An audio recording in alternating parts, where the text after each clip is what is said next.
মা, ওমা, সামনে তো বর্ষাকাল আসছে। আমাদের তো একটা ভালো ঘরও নেই। বৃষ্টি আসলেই তো আমাদের ঘরটা ভেঙে যাবে, আর আমরাও বৃষ্টিতে ভিজে যাব। হ্যাঁ মা, দিদি তো ঠিক কথাই বলেছে। আমাদের একটা নতুন ঘরের খুব প্রয়োজন। মা, তুমি বলো না, আমাদের কবে একটা নতুন ঘর বানাবে? বাবা রকি, তোরা কোনো চিন্তা করিস না, আমি ঠিক একটা ব্যবস্থা করব। তোদেরকে আমি কিছুতেই বৃষ্টিতে ভিজে যেতে দিব না। তোরা ঘরে থাক, আমি একটু বনে যাচ্ছি, দেখি কোথাও কোনো কাঠ পাই কিনা। মা টুকি, রকিকে দেখে রাখিস কেমন? আচ্ছা ঠিক আছে মা, আমি ভাইকে দেখে রাখবো, তুমি কোনো চিন্তা করো না। এরপর টুনি সেখান থেকে চলে যায়, আর যেতে যেতে দেখতে পায় তোতা ও কবুতর সবাই নিজেদের বাড়ি মজবুত করে বানাচ্ছে। এসব দেখে টুনি ভীষণ চিন্তায় পড়ে যায়। কবুতর দাদা, তোমার নিজেদের বাড়ি নতুন করে বানাচ্ছো, আর এদিকে আমি ঘর বানানোর জন্য কোনো কাঠই খুঁজে পাচ্ছি না। হে সৃষ্টিকর্তা, এখন আমি কি করব? টুনি, তুই এত চিন্তা না করে বনে গিয়ে কাঠ খুঁজতে থাক, নিশ্চয়ই তুই কাঠ খুঁজে পাবি। হ্যাঁ কবুতর দাদা, আমি তাই করছি। এ কথা বলে টুনি বনের সবখানে কাঠ খুঁজতে থাকে, কিন্তু টুনি কোথাও কোনো কাঠ খুঁজে পায় না। তাই টুনি এদিক ওদিক তাকাতে থাকে। তখন টুনি কিছু কাঠ পড়ে থাকতে দেখে, আর কাঠগুলোর সামনে এগিয়ে যায়। এই তো, আমি এখানে কিছু কাঠ খুঁজে পেয়েছি। আমি বরং এই কাঠগুলো বাড়িতে নিয়ে যাই, আর নতুন করে একটা ঘর বানিয়ে ফেলি। এ কি টুনি, তুই এই কাঠগুলোর পাশে ঘুরঘুর করছিস কেন? আসলে সুখী দিদি, এই কাঠগুলো আমি এখানে কুড়িয়ে পেয়েছি। আমার আগের ঘরটা অনেক পুরনো হয়ে গেছে, তাই ভাবছি এই কাঠগুলো নিয়ে গিয়ে নতুন করে একটা ঘর বানাবো। না না, এই কাঠগুলো তুই নিতে পারবি না, কারণ এই কাঠগুলো দিয়ে আমি ঘর বানাবো। না সুখী দিদি, তুমি এমনটা করো না। এই কাঠগুলো তুমি আমাকে দিয়ে দাও, না হলে যে আমি ঘর বানাতে পারবো না। আর ঘর বানাতে না পারলে যে আমার ছানারা বৃষ্টির পানিতে ভেসে যাবে। আমি তোর কোনো কথা শুনবো না। আমি যখন বলেছি কাঠগুলো আমি নিব, তার মানে আমি নিব। এ কথা বলে সুখী পায়রা কাঠ নিয়ে সেখান থেকে চলে যায়, আর টুনি কিছুই বলতে পারে না। টুনি মন খারাপ করে বাড়িতে চলে আসে। মা, তুমি খালি হাতে ফিরে এলে যে, কাঠ খুঁজে পাওনি? না রে মা, কাঠ খুঁজে পাইনি। যেটুকু কাঠ পেয়েছিলাম সেটুকু কাঠও সুখী দিদি আমার কাছ থেকে কেড়ে নিয়ে গেছে। তাহলে এখন আমাদের কি হবে মা? টুনি যখন তার ছানাদের সাথে কথা বলছিল, তখনই জোরে বাতাস শুরু হয়। আকাশ পুরো অন্ধকার হয়ে যায়, আর কিছুক্ষণের মধ্যে প্রচন্ড বৃষ্টি শুরু হয়ে যায়। আর বৃষ্টিতে টুনির পুরনো ঘরটাও ভেঙে যায়। একে মা, আমরা তো বৃষ্টিতে ভিজে যাচ্ছি। মা, আমাদের তো ভীষণ ভয় করছে। মারে, তোরা ভয় পাস না, আমি তো আছি। তোদের কিচ্ছু হবে না। তোরা দুজনে আমার ডানার নিচে আয়, তাহলে আর তোরা ভিজে যাবি না। আয় মা, আয় রে বাবা, আয়। টুকি ও রকি টুনির ডানার নিচে গিয়ে আশ্রয় নেয়, আর কিছুক্ষণের মধ্যে বৃষ্টিও থেমে যায়। মা, বৃষ্টি তো থেমে গেছে, কিন্তু আমাদের ঘরটা যে ভেঙে গেছে। এখন আমরা কোথায় থাকবো মা? তোরা কোনো চিন্তা করিস না, আমি তো আছি। আমি ঠিক তোদের জন্য একটা আশ্রয়ের ব্যবস্থা করব। তোরা বরং এখন গাছের নিচে বসে থাক, আমি এক্ষুনি আসছি।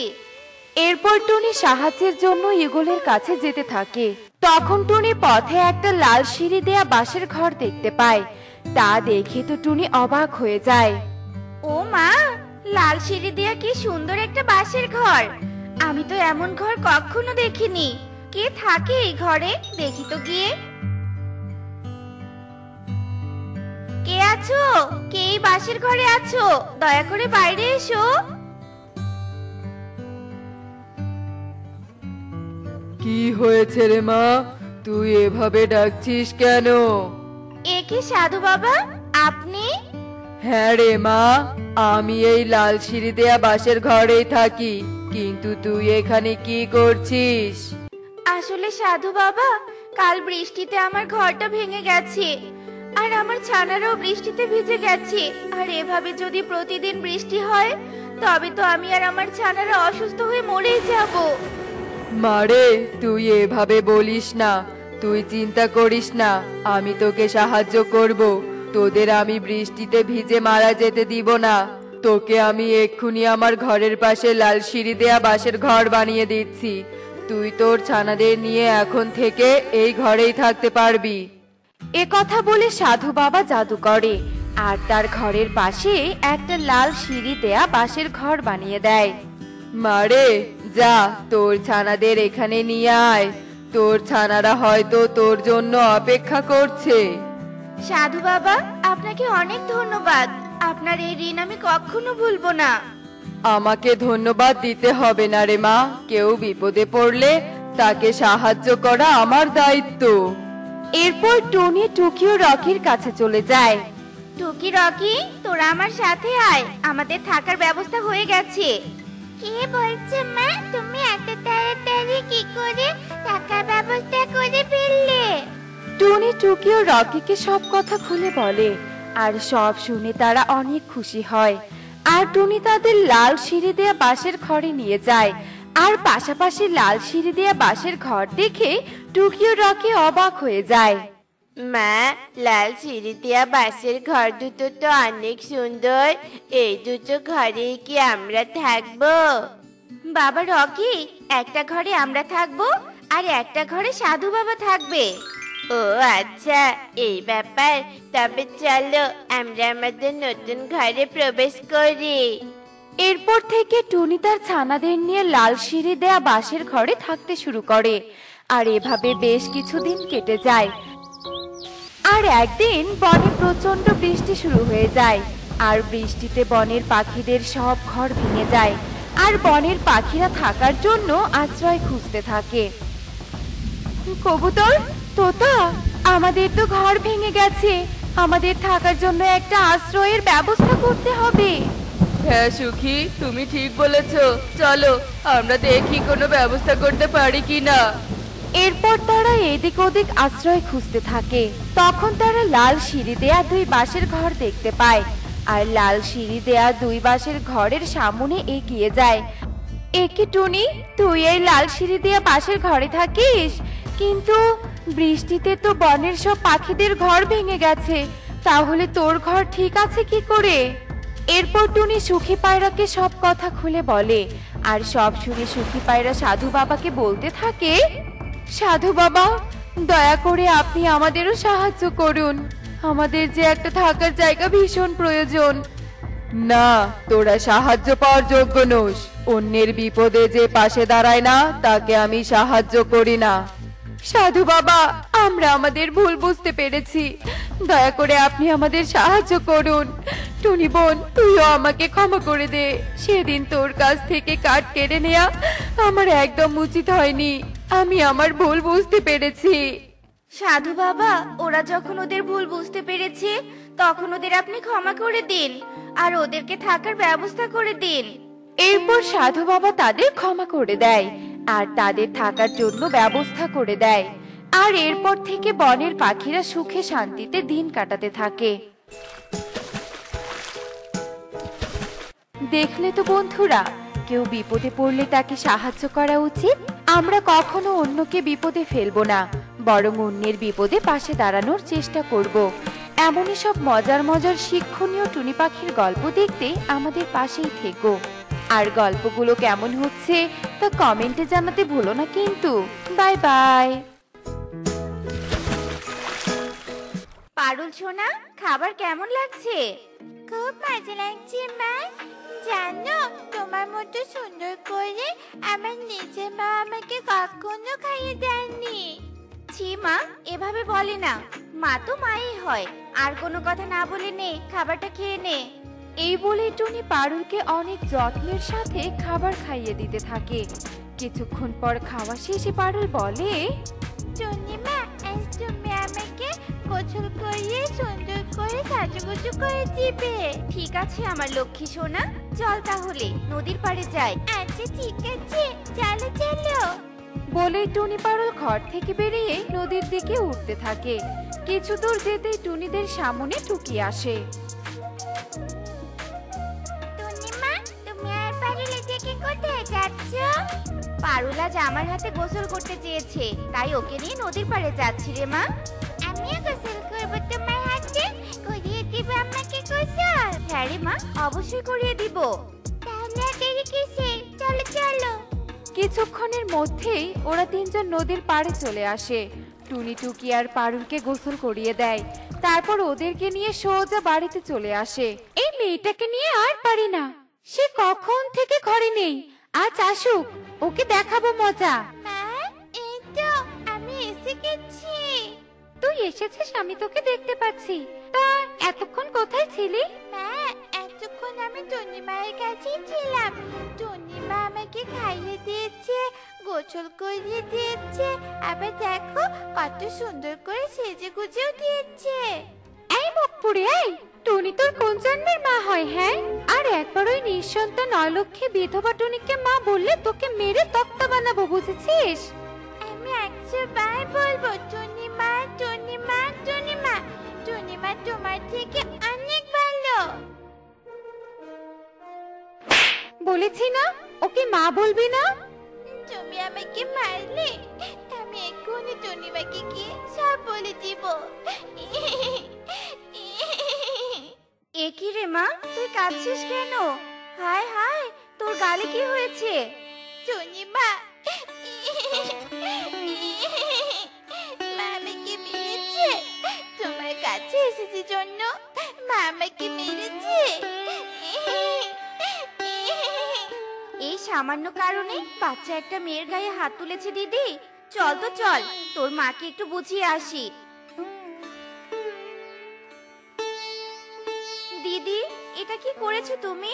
পারুলকে মারা তোমার উচিত হয়নি। আমার মেয়েকে আমি যা খুশি তাই করব, তুই বলার কে? নিজের সন্তান নেই, সন্তানের মর্ম বুঝবে কি করে? একদম আমার মেয়েকে লাই দিয়ে দিয়ে মাথায় তুলবি না, এই বলে দিলাম। দিদি, আমি তোর কোনো কথাই শুনতে চাই না। আমার মেয়ের থেকে দূরে থাকবি, এই আমি বলে দিলাম। আর এখন চলে যা আমার বাড়ি থেকে, যা বলছি। মা, তুমি টুনিমায়ের সাথে এমন করো না, এমন করো না মা। তুই চুপ থাক, চলে যা টুনি। তুই এখনো যাচ্ছিস না কেন? বিউটি রেগে টুনিকে তার বাড়ি থেকে তাড়িয়ে দেয়। টুনি কাঁদতে কাঁদতে সেখান থেকে তার বাড়িতে চলে আসে। অনেক মজা লাগছে মা, বেশি করে দোল দাও। দারুণ আনন্দ লাগছে, দারুণ। না বাবা, বেশি জোরে দোল দেওয়া যাবে না। বেশি জোরে দোল দিলে রশি ছিঁড়ে পড়ে গিয়ে তুই ব্যথা পাবি যে। না মা, না, আমি ব্যথা পাবো না, আমার ভালো লাগছে। কনক, আয় কনক, কোথায় তুই? সারাতে কনক, শুনতে পাচ্ছিস আমাকে? কনক। ঠিক তখনই কণিকার সামনে শালিক আসে। শালিক দাদা, তুমি আমার কনককে দেখেছো? হ্যাঁ কণিকা, দেখেছি। তোমার ছেলে ওই নিঃসন্তান টুনির সাথে আমতলায় দোলনায় বসে দোল খাচ্ছে। ওই বেয়াদব টুনিকে বলেছি আমার ছেলের সাথে না মিশতে, ও আমার কথা শোনেনি। আজ ওর একদিন কি আমার একদিন। এই বলেই কণিকা টুনি আর কনকের দিকে উঠতে থাকে, আর কিছুক্ষণের মধ্যেই টুনিদের সামনে চলে আসে। আয় অলক্ষী টুনি, আয়। তোকে না বলেছি আমার সন্তানের আশেপাশেও আসবি না? তাহলে এখন কোন সাহসে এসেছিস ওর কাছে? মা, টুনিমা আমার কাছে আসেনি, আমি টুনিমার কাছে এসেছি। হ্যাঁ, তুই চুপ কর, তোকে তো আমি বাড়িতে গিয়ে মজা দেখাবো। তার আগে নিঃসন্তানকে সাহিস্তা করি। দিদি, আমার সন্তান নেই, তাই বনের ছোট ছোট ছানাদেরকে একটু আদর যত্ন করে আমার মনের কষ্ট লাঘব করার চেষ্টা করি। বনের সব ছানা আমার সন্তান, তুমি এভাবে আমাকে নিঃসন্তান বলো না, আমার খারাপ লাগে। যত সব ঢং, মায়ের চেয়ে মাসের দরদ বেশি। এই কনক, আয়, চল এখান থেকে।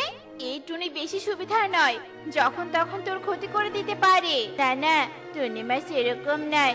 টুনিমা আদর ছাড়া কারো ক্ষতি করতেই পারে না। মুখে মুখে কথা বলা, তাই না? এই টুনির কাছে শিখেছিস এসব। চল বাড়িতে চল, আজ তোকে দেখাবো মজা। চারু, আমি যাব না, আমি যাব না, আমি টুনি মায়ের কাছেই থাকবো। এভাবে টুনি বনের সব ছোট ছোট ছানাদের আদর যত্ন করতে থাকে। আজ সবাই টুনি মায়ের সাথে অনেক মজা করব। শুধু কি মজা, আজ আমরা টুনি মায়ের সাথে বড়ি কবিরে করতেও যাব। টুকি কনক মৌটুসি পারুল টুনির বাড়ির দিকে উঠতে থাকে।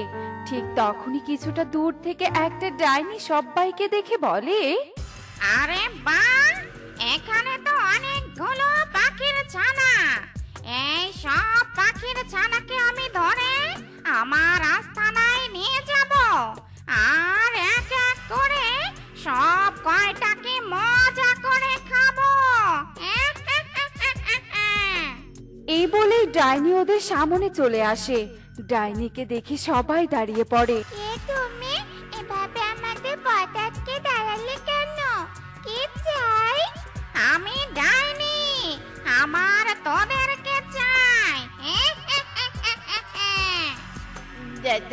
ডাইনি, ওরে বাবা রে, ওরে মারে, হাই, সবাই পালাই পালাই। বোকা পাখির ছানা, তোরা পালাতে পারবি না। আমি তোদের ধরে আমার আস্তানা পাহাড়ের গুহায় নিয়ে যাব। এই বলে ডাইনি জাদু করে সবাইকে বন্দি করে ফেলে আর সেখান থেকে অদৃশ্য হয়ে যায়। এরপর বেশ কিছুক্ষণ কেটে যায়। একি মোটুসি এখনো ঘরে ফিরছে না কেন? ও তো কখনো এত দেরি করে না। যাই দেখি তো ও কনকদের বাড়িতে আছে কিনা। কনিকা দিদি, কনিকা দিদি, মোটুসি কি তোমার বাড়িতে আছে? মৌটুসি আমার বাড়িতে থাকবে কি করে? কনকই তো আমার বাড়িতে নেই। সেই কত সকালে ছেলেটা বাড়ি থেকে বেরিয়েছে।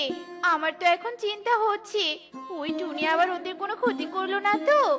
চলো দিদি চলো, সবাই টুনির বাড়িতে চলো। হ্যাঁ হ্যাঁ, চল। এ কি দিদিরা, তোমরা সবাই আমার বাড়িতে কি মনে করে? কি মনে করে এসেছি মানে? আমাদের ছেলে মেয়েদেরকে কোথায় রেখেছিস? কি ক্ষতি করেছিস ওদের সাথে? বল বল বলছি। কি বলছো এসব? আমি কেন ওদের ক্ষতি করতে যাব? ওরা আমার সন্তানের মতো। আর তার চেয়ে বড় কথা, ওরা তো আজ আমার কাছে আসেইনি। মিথ্যে, তুই মিথ্যে কথা বলছিস। সত্যি করে বল, কি করেছিস ওদের সাথে? নয়তো বিশ্বাস করো দিদি, আমি সত্যি বলছি, আমি ওদের সাথে কিছুই করিনি। এই, এর কথা না শুনে ওকে মারো, তাহলে সব সত্যি বলে দিবে। এই দাঁড়াও দাঁড়াও, টুনি সত্যি বলছে, ও কিছু করেনি। যা করার সব ওই ডাইনি করেছে। ডাইনি? হ্যাঁ ডাইনি। একটা ডাইনি টুকি কনকদের ধরে নিয়ে গিয়েছে উত্তরের ওই পাহাড়ের গুহায়। হাই, এবার ওদেরকে আমরা বাঁচাবো কি করে এদের হাত থেকে? আমি বাঁচাবো, আমার জীবন দিয়ে হলেও আমার সব সন্তানদের আমি রক্ষা করবই করব। আমার সোনারা, আমি আসছি। বলেই টুনি উঠতে থাকে আর কিছুক্ষণের মধ্যেই ডাইনির আস্তানায় পৌঁছে যায়। আমাদের ছেড়ে দাও ডাইনি, আমরা মায়ের কাছে যাব। আমাদের ছেড়ে দাও টুনি মা, বাঁচাও আমাদের, বাঁচাও। তোরা তোর বাবা মায়ের কাছে নয়, আমার পেটে যাবি। আমার সোনারা অনেক কষ্ট পাচ্ছে, ওদের বাঁচাতেই হবে। কিন্তু কিন্তু কি করে বাঁচাবো? টুনি এই বলে এদিক সেদিক তাকাতে থাকে। ঠিক তখনই টুনির চোখ পড়ে একটা পাথরের দিকে। টুনি পাথরটা তুলে নিয়ে পেছন থেকে ডাইনির দিকে ছুঁড়ে মারে আর পাথর এসে ডাইনির মাথায় লাগে। ডাইনি কিছু বুঝে ওঠার আগেই মাথা ধরে সামনে থাকা গরম তেলের কড়াইয়ে পড়ে যায়। ডাইনি বিকট চিৎকার করে সেখানে ধ্বংস হয়ে যায়। টুনি মা, আমরা জানতাম তুমি আমাদের বাঁচাতে আসবেই আসবে। মা বাবা দেখো, টুনি মা জীবনের ঝুঁকি নিয়ে আমাদেরকে বাঁচিয়েছে। টুনি, তুই আমাদের ক্ষমা করে দে।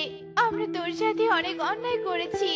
তুই আজ প্রমাণ করে দিলি মা না হয়েও অন্য সন্তানকে মায়ের মতোই আদর যত্ন করা যায়। টুনি, তুই হলি এই বনের সব ছানা পাখিদের মা।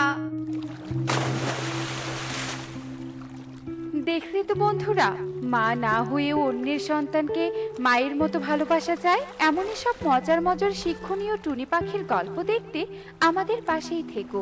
আর গল্পটি কেমন হয়েছে তা কমেন্টে জানাতে ভুলো না কিন্তু।